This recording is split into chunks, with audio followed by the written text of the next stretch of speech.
Nagluto nga pala kami ngayon ng bulalo ni si Roy. Dahil nagigrib nga kami ngayon ng sabaw. Hindi na nga kami nagdalawang isip ni si Roy. Na bulalo nga yung lulutuin namin ngayon. Napakasarap kasi ng sabaw talaga nito. Ayan, pagdating na dating nga namin dito sa bahay, ay agad ko na nga palang huhugasan tong nabili nating baka sa palengke. Bali, hinugasan ko nga yan guys ng maayos. Para mapanatili nating malinis yung ating hihigupin na sabaw. Fast forward na nga tayo guys. Medyo mahaba-haba pa nga yung paghuhugas ko dyan. Bali, papakuluan nga lang natin to ng medyo matagal. Mukhang mahaba-haba nga yung pagpapakulo natin ito. Habang pinapakuluan nga natin yung baka, ay ihahabol ko nga yung bawang para maihabol nga dito sa pinapakuluan nating baka. At sinunod ko na nga rin yung bumbay natin dito. Bali, hiniwa ko nga lang yung bumbay natin dito ng taga-apat. Nasa 30 minutes pa nga lang kami nagpapakulo nitong baka. Habang pinapalambutan nga namin yung baka, ay binalatan ko muna nga yung patatas natin dito para mahiwa nga lang natin yan ng taga-apat nga lang. Sinunod ko na nga rin yung cabbage natin dito. Ito nga yung medyo nirami-ramihan ko nga dahil ito nga yung mas bit namin ni si Roy. Syempre, hindi nga rin mawawala yung mais natin dito. Sabi nga nila, hindi daw matatawag na bulalo kung wala daw mais. Charis! Ayan guys, bali mag-iisang oras na nga kaming nagpapakulo nito. Ay sobrang tigas pa nga ng baka natin dyan. Pero titimplahan ko na nga yan para nga malasahan na natin yung sabaw. Bali naglagay nga lang ako dito ng paminta at isang pirasong nor cubes nga, baka naman. Pinorward ko nga to guys, kaya naman kung mapapansin nyo naman nga, ay nilagay ko na nga yung patatas natin dyan. Dahil medyo malambot-lambot na nga yung baka natin dito. Natagalan nga kami ni si Roy magpalambot nga ng baka. Inabot nga kami ni si Roy ng 3 oras nga dyan. Pero goods na nga dahil malambot na nga yung baka. Kaya naman isusunod ko na nga yung cabbage natin dyan. Dahil paluto na nga yung bulalo natin, bali itatoppings ko nga lang yung cabbage natin dito. Yung gusto kasi naming luto nito ni si Roy ay yung medyo malutong pa nga. Bali ito na nga pala yung resulta ng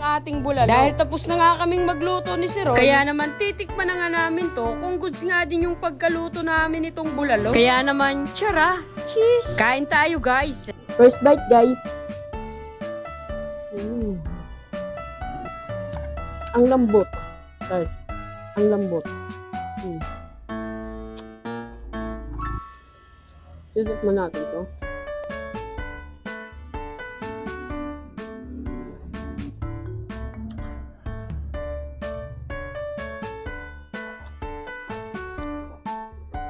Umuusok pa guys oh.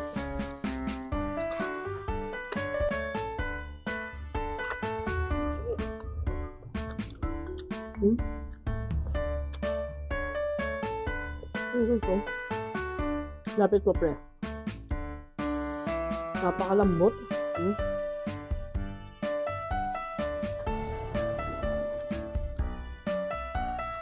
Ang sarap.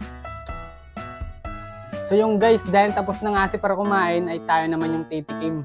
Yan, sasabawan muna natin guys. Para mas masarap.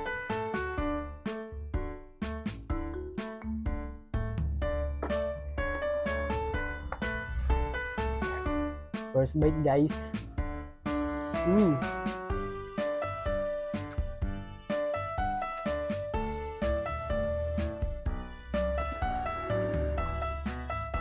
Goods guys, napakasarap ng bulalo. Yan. Titikman na natin ito. Ayan, umuusok pa.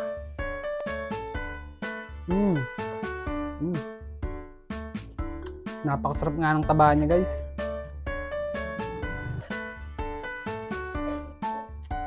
Yan natin yung laman.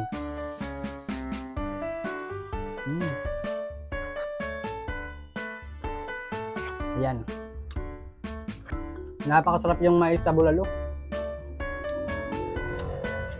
Habang kumakain nga dito si Sir Roy, ay gusto ko nga lang ulit magpasalamat sa inyo sa walang sawang pagsusupport nyo lagi ng vlog namin ni Sir Roy. Thank you guys. See you on next vlog.